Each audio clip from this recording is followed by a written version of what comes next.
ونحن ترفرف قلوبنا وأرواحنا في شوارع غزة، في شوارع خان يونس ورفح وجباليا والشجاعية. عيوننا معلقة على الأبطال، عيوننا معلقة على الأبطال الذين يقفون بصدورهم العارية إلا من الإيمان بالله تعالى في وجه أبشع آلة للإبادة يتعرض لها أهلنا. لقاؤنا اليوم في ظلال غزة التي تتعلق بها قلوبنا وأرواحنا، وتكريما لثلة من الكرام الأبطال بيننا أيضا. ولذلك سيكون لقاؤنا ابتداء مفتتحه بقراءة بيان صحفي يعبر فيه العلماء عن مواقفهم تجاه ما يجري في غزة وتجاه ما يجري من مخاطر محدقة بالمسجد الأقصى المبارك. وقد أعلنت جماعات الهيكل عزمها على ذبح القرابين خلال الأيام القادمة في باحاته. وبعد ذلك نبدأ برنامجنا والفقرة الثانية من برنامجنا بإذن الله تبارك وتعالى. أذن للذين يقاتلون بأنهم ظلموا، أذن للذين يقاتلون بأنهم ظلموا، وإن الله على نصرهم لقدير. ومن يقاتل في سبيل الله فيقتل أو يغلب فسوف نؤتيه أجرا عظيما. الحمد لله رب العالمين، والعاقبة للمتقين، ولا عدوان إلا على الظالمين، والصلاة والسلام على نبينا محمد إمام المجاهدين وقائد الغر المحجلين، وعلى آله وصحبه ومن تبعهم بإحسان إلى يوم الدين. وبعد، فإن الحرب الصهيونية والإبادة الإجرامية بحق الشعب الفلسطيني في قطاع غزة تتصاعد وتتوسع، فيرتكب العدو الصهيوني أبشع المجازر المروعة ضد عائلات بأكملها، فيرتقي كل يوم مئات الشهداء في حرب إبادة تشهد تواطؤا دوليا فاضحا وانحيازا صارخا للاحتلال في ظل صمت وتقاعس مخز ومريب من الأمة الإسلامية. وإن الموقعين على هذا البيان من علماء الأمة الإسلامية أمام هذا الإجرام الصهيوني يؤكدون الآتي: أولاً، أن العدو الصهيوني وحده مع حلفائه الأمريكان والأوروبيين هم الذين يتحملون المسؤولية الكاملة عن هذا العدوان على قطاع غزة.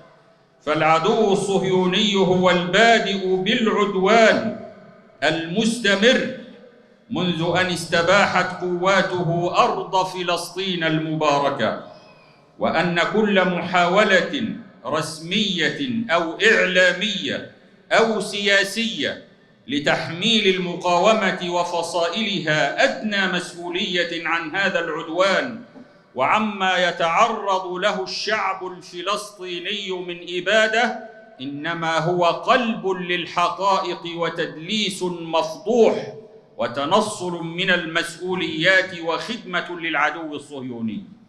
ثانياً، يعلن هؤلاء العلماء أن الواجب الشرعي على حكام البلاد الإسلامية من رؤساء وملوك وأمراء الدول العربية والإسلامية دون استثناء إعلان النفير العام وفتح الجبهات وتوجيه الجيوش لرد العدوان الصهيوني وإيقاف الإبادة الصهيونية وتحرير المقدسات.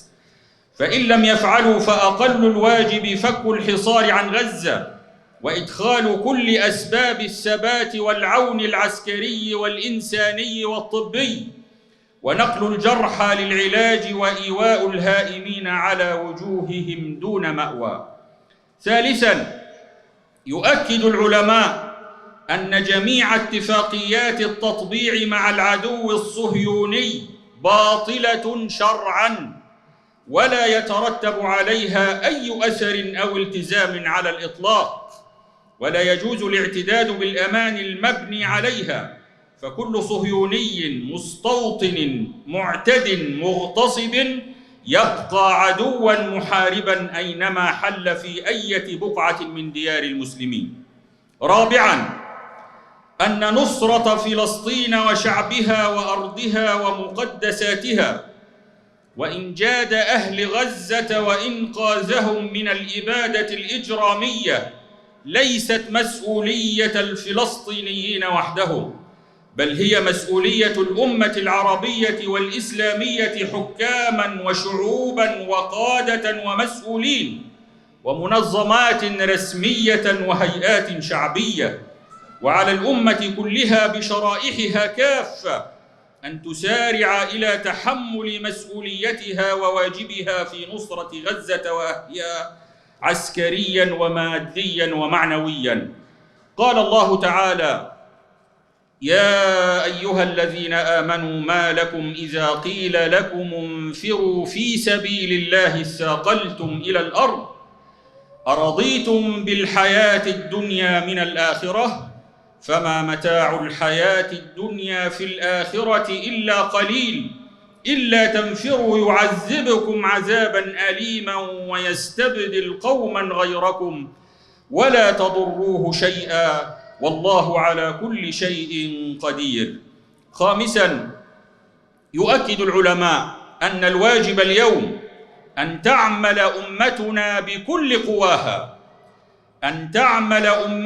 بكل قواها الحية لفك الحصار الظالم عن أهلنا في غزة ومدهم بكل أسباب الحياة والصمود والثبات وإحياء الأنفس، ويطالبون السلطات في مصر أن يفتحوا معبر رفح على الفور لإدخال المساعدات المطلوبة لبقاء الشعب الفلسطيني على قيد الحياة وثباته في أرضه، والسماح بعبور الجرحى وإسعافهم وتسهيل نقلهم وعلاجهم، وهذا من أبسط الحقوق الواجبة لأهلنا في قطاع غزة، مؤكدين أن استمرار حصار قطاع غزة وإغلاق معبر رفح جريمة لا يمكن قبولها على الإطلاق.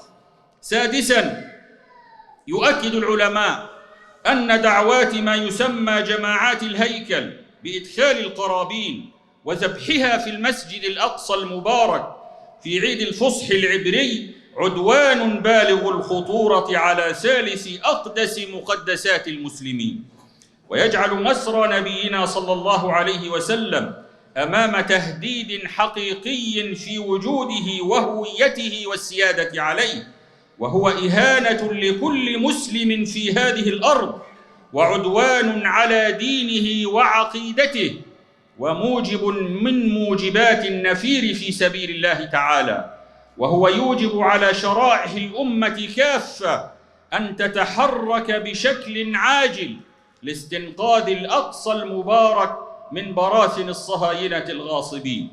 سابعاً، أن العدو الصهيوني يوسع ساحات عدوانه وإجرامه، فها هو اليوم يرتكب المجازر في سوريا ولبنان، وما كان للصهاينة أن يوسعوا من عربدتهم هذه لولا الصمت العربي والإسلامي على المحرقة الصهيونية في غزة، وأمام توسيع العدو الصهيوني لحربه الإجرامية، فإن العلماء يؤكدون أنه لن يردع هذا العدو المجرم أو يلجمه إلا مواجهة توسيعه الحرب بتوسيعها عليه، لقول الله تعالى: فمن اعتدى عليكم فاعتدوا عليه بمثل ما اعتدى عليكم.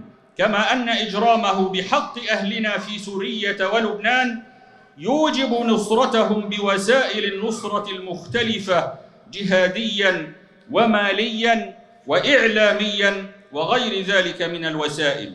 ثامناً، يدعو العلماء إلى النفير والزحف إلى السفارات والقنصليات الصهيونية والأمريكية.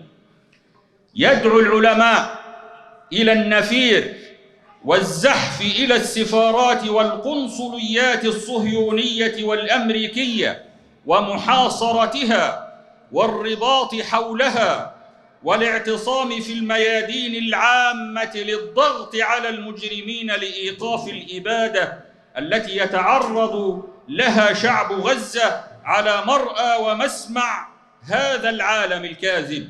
ويؤكدون أن الصمت اليوم عما يجري في غزة وتوهم العجز هو عار كبير سيسجله التاريخ على الصامتين في صحائف سوداء، وقبل ذلك كله سيسجله الله تعالى في صحائفهم التي ستعرض عليهم يوم يقوم الناس لرب العالمين. وإن الله تعالى يقول: انفروا خفافا وثقالا وجاهدوا بأموالكم وأنفسكم في سبيل الله ذلكم خير لكم إن كنتم تعلمون. ومن هنا يعلن العلماء أنهم سيكونون في مقدمة المظاهرات التي ستحاصر القنصلية الصهيونية غدا في اسطنبول عند صلاة الظهر، ويدعون عامة الناس رجالا ونساء وشبابا وشيوخا إلى الزحف الحاشد ومحاصرة القنصلية الصهيونية في اسطنبول والاعتصام حولها حتى إيقاف العدوان على غزة. ويطالبون العلماء والدعاة في مختلف البلاد الإسلامية إلى انتهاج الخطوة ذاتها. تاسعاً، نقول لأهلنا في قطاع غزة الصابر الصامت، لشيوخهم ونسائهم وأطفالهم: إن ثباتكم وصمودكم هو عنوان النصر بإذن الله تعالى. إن ثباتكم وصمودكم هو عنوان النصر بإذن الله تعالى، وإن احتضانكم للمقاومة وبذلكم النفس والولد والبيوت والأموال في سبيل الله تعالى لهو عنوان عزة الأمة وكرامتها.